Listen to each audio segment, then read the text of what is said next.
Na sessão da Câmara de Jundiaí de amanhã, além da votação de pareceres contrários, serão analisados 2 projetos de autoria do vereador Paulo Malerba, do PT. O primeiro trata do estudo de impacto de vizinhança, o segundo prevê a divulgação de dados das escolas municipais. Nós vamos entrevistar agora o vereador Paulo Malerba. Vereador, quais os objetivos do projeto que trata do estudo de impacto de vizinhança? O objetivo do projeto é trazer maior transparência no trâmite dentro da Secretaria de Planejamento. Hoje, apenas o estudo ao final do processo é publicado e tem ampla divulgação para a sociedade. No caso do projeto, nós queremos que a fase intermediária dele seja publicada.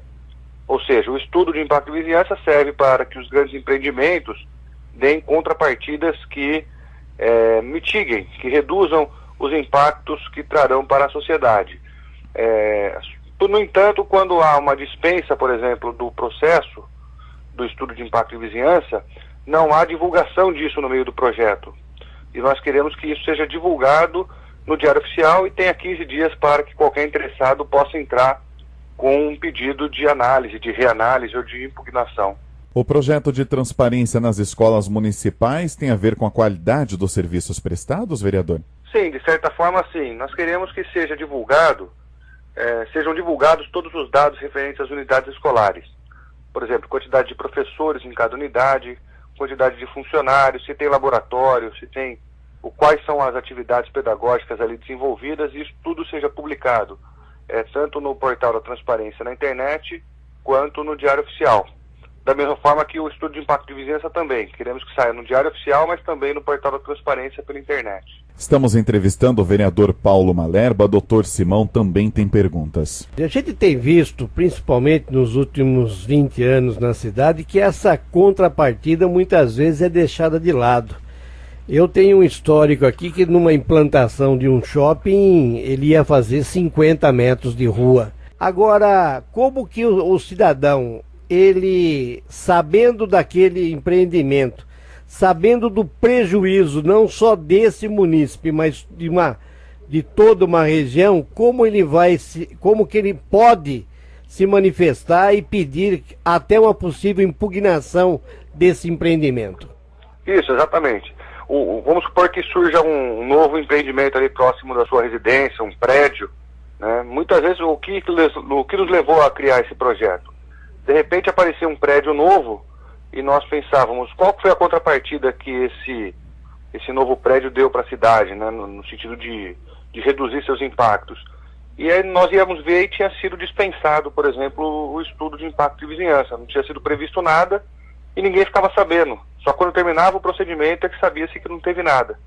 Agora nós queremos que isso seja publicado, por exemplo, dispensou o estudo, então isso vai ser publicado. Dispensou, sai no Diário Oficial e sai na internet. Então o cidadão ele vai poder, através da Secretaria de Planejamento, protocolar um pedido de impugnação daquela dispensa, né? Ele vai protocolar o pedido em até 15 dias e pedir que seja revista a dispensa, por exemplo, e no término já existe esse instrumento.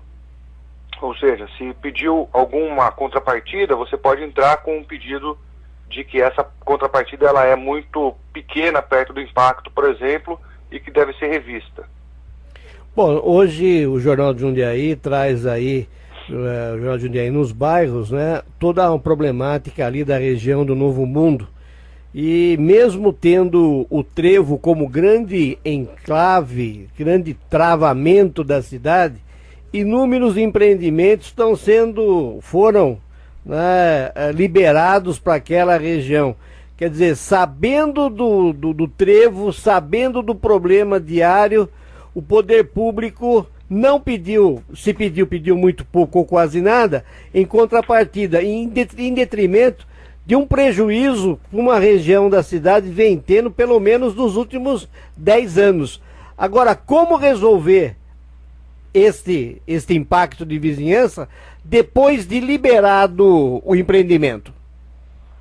Exatamente. É lamentável que tenha sido liberada. Isso já faz alguns anos que foram liberados esses empreendimentos ao redor do trevo da Avenida Jundiaí, e não foi realmente cobrado nada que efetivamente mudasse a condição. Prejudica não só os moradores do Samambaia, Novo Mundo, como toda essa região oeste aqui da cidade. Eu estou falando aqui do Eloy Chaves e logo mais eu passarei. Daqui a pouco eu vou passar pelo trevo e sei que vai ser complicado, né? Então, depois que já ficou pronto e que não foi feito nada, não há um instrumento para se fazer isso, exatamente, exceto medidas judiciais, alguma coisa nesse sentido. Eu estive com a secretária de Planejamento atual e sei do compromisso que a Daniela da Câmara, a atual equipe tem pelo estudo de impacto de vizinhança. Eles têm feito junto a diversos técnicos e especialistas, autoridades nacionais no tema, aprofundado o conhecimento nessa área do estudo de impacto de vizinhança, tanto para rever esse instrumento que nós temos em Jundiaí, quanto para conseguir ver alguma coisa nesse sentido, de quando já está pronto o empreendimento.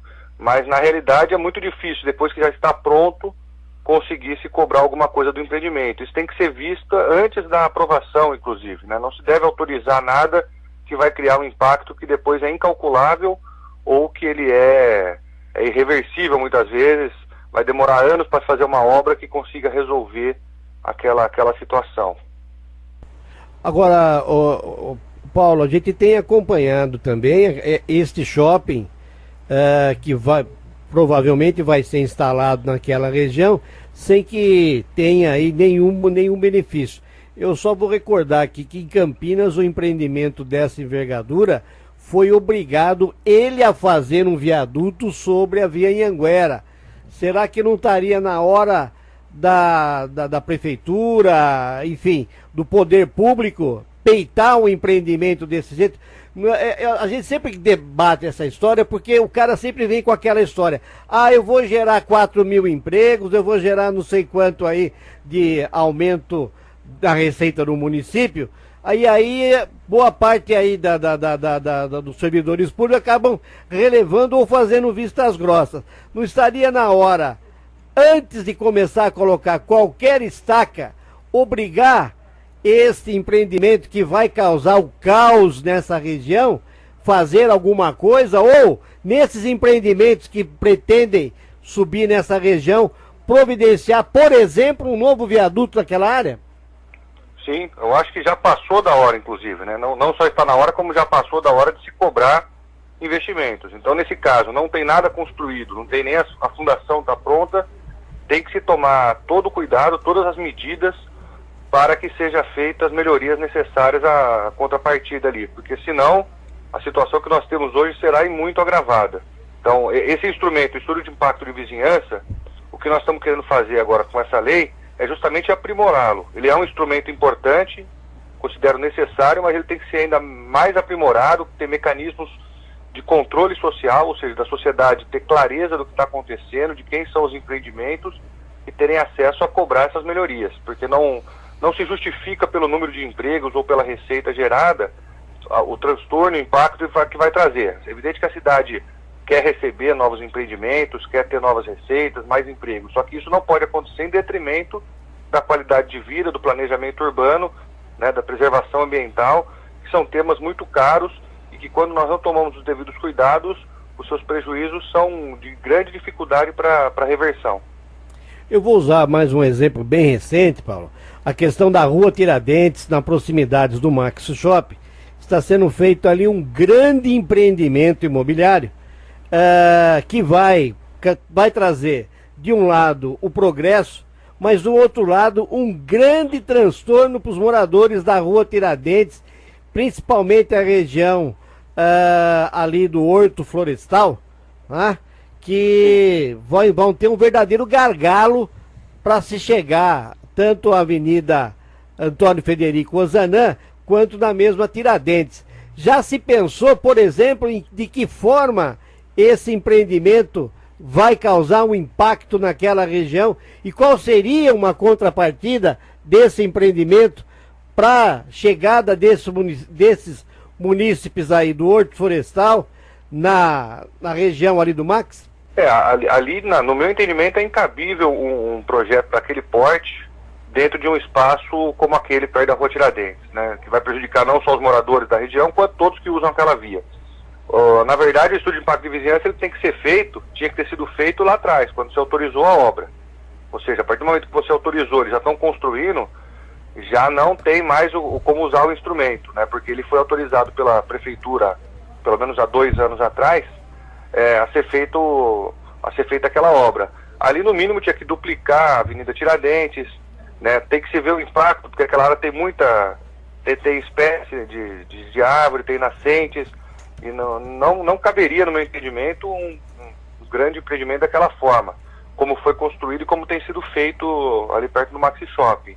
No entanto, o instrumento, na época, não foi usado a contento. É um instrumento novo, de 2011, do Estudo de Impacto de Vizinhança, e se aproveitaram, inclusive, de uma brecha. Ou seja, antes de ficar pronto o Estudo de Impacto de Vizinhança, a lei, tudo que estava protocolado na época foi sendo autorizado sem ter que fazer as contrapartidas necessárias para o município. Então, o aprimoramento da lei, ela passa, inclusive, em muitos casos, a não permitir, em determinado local, que seja feita algumas obras. Ou seja, ele tem que ter essa clareza de objetividade. Assim, não cabe, por exemplo, numa via como uma via de um bairro, por exemplo, um prédio com 20 andares ou um grande empreendimento de shopping. Não cabe, tem que ser feito em outro lugar, porque você não vai conseguir fazer as contrapartidas. Então isso é que tem que ser aprimorado, e lamentavelmente não foi, né? E quando teve a lei, muitos se aproveitaram da brecha para protocolar anteriormente a lei e não ter que fazer contrapartida. Então um grande condomínio daquele tamanho não vai trazer melhorias para os moradores, pelo contrário, vai trazer bastante prejuízo. Estamos entrevistando o vereador Paulo Malherbe. Vereador, sobre a sessão de amanhã, dos 29 itens que serão votados, 20 estão relacionados à análise de pareceres contrários. Não é muito parecer contrário para uma única sessão? Os pareceres, eles estão se acumulando desde o início do ano, né? Eu até vejo que poderia ser discutido de maneira um pouco mais fracionada, ou seja, colocando um pouco por sessão, até para que a discussão possa ser aprofundada, né, em cada item desse. O presidente montou a pauta, preferiu fazer de uma vez essa discussão a fim de que possa prosseguir os projetos, né, as discussões possam continuar. Desses pareceres, eu como presidente da Comissão de Justiça e Redação, eu participei de todas as discussões. São os integrantes o Roberto Conde, o Doca, o Paulo Sérgio e também o Dr. Pacheco, também deram pareceres em alguns projetos aqui, né, e contrário ao prosseguimento deles em virtude de vícios de legalidade. Né, na verdade, não tem um prazo específico para eles serem apreciados, eles podem ser apreciados ao longo do tempo. Aí é uma opção política de se discuti-los de uma vez. Para finalizarmos a nossa entrevista, vereador, na última sessão da Câmara, o projeto de lei complementar número 948 de 2013, que permite a regularização de obras nas condições que especifica, o senhor votou contrário à aprovação. A maioria da casa votou favorável, o senhor votou contrário e também, como presidente da Comissão de Justiça e Redação, emitiu um parecer contrário. O que o senhor tem a falar sobre o projeto e o doutor Simão quer completar ainda? Eu vou pegar aí um pedacinho aí, uma perninha.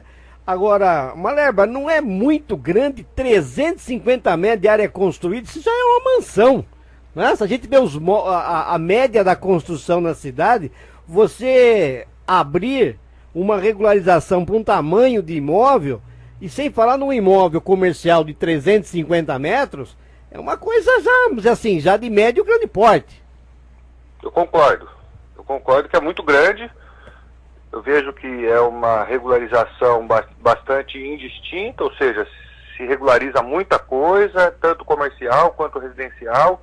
Enfim, não há um critério claro para isso, razão pela qual eu votei contrário. Acho que não houve um aprofundamento técnico adequado, deveriam ter sido ouvidos, as entidades foram ouvidas numa audiência, trouxeram muitas informações, deveria ter sido feita uma outra audiência depois que chegaram mais documentação, por exemplo, do IAB, da Associação dos Engenheiros, do Sindicato dos Engenheiros. Tudo isso devia fomentar mais uma nova discussão, um aprofundamento técnico mais apropriado, ouvindo melhor os órgãos e a prefeitura, a fim de que se tomasse o cuidado. Hoje, por exemplo, para um aposentado não pagar o IPTU, seu imóvel tem que ser até 120 metros quadrados. Ou seja, tem um caráter social nisso, né? Agora, 350 metros quadrados é uma casa, um imóvel, um comércio bastante grande e para mim descaracteriza uma medida social. Não é uma medida social regularizar um imóvel de 350 metros. Mais alguma informação para acrescentar, vereador? Então, não, eu acredito que a sessão de amanhã, então, guarda todas essas discussões, né? Na pauta toda são 29 itens, e dos quais esses dois projetos que eu apresento, um deles é o do EIV, né, do Estudo de Impacto de Vizinhança, o outro é o da Educação, que no nosso entendimento é um projeto legal e constitucional. Ele saiu da Comissão Jurídica da Câmara com a legalidade, passou pela CJR, pela Comissão de Educação. Então, no nosso entendimento, atende a dois objetivos básicos que nós temos cumprido no mandato, que é a questão da transparência e da participação popular. Para fazer uma gestão democrática na educação, e tanto quanto no planejamento da cidade, que é o que diz a Lei de Diretrizes Básicas da Educação e o Estatuto das Cidades, você deve permitir à população transparência, acesso às informações, a fim de que a participação da comunidade, o controle social sobre temas de interesse da coletividade possam ser mais eficazes e melhor desenvolvidos. Então, tenho buscado esse olhar a respeito dessas discussões. Inclusive, no caso da regularização de imóveis, a discussão que eu sempre primei foi essa também, de que nós deveríamos, a despeito de, evidentemente, ter pessoas que queiram regularizar, ter o interesse particular de regularizar, olhar o interesse da coletividade. A partir do momento que nós autorizamos, a Câmara liberou a anistia, você permite que esse planejamento urbano ele vai se perdendo, porque as pessoas começam a fazer errado, porque não tem um controle público eficiente, depois você libera tudo. Então, a preocupação nossa é de que tudo seja feito de acordo com a legalidade, mas também pensando no planejamento urbano da cidade, não só no curtíssimo prazo, mas no médio e longo prazo, para se preservar a qualidade de vida. Entrevistamos o vereador Paulo Malerba sobre a sessão da Câmara de amanhã.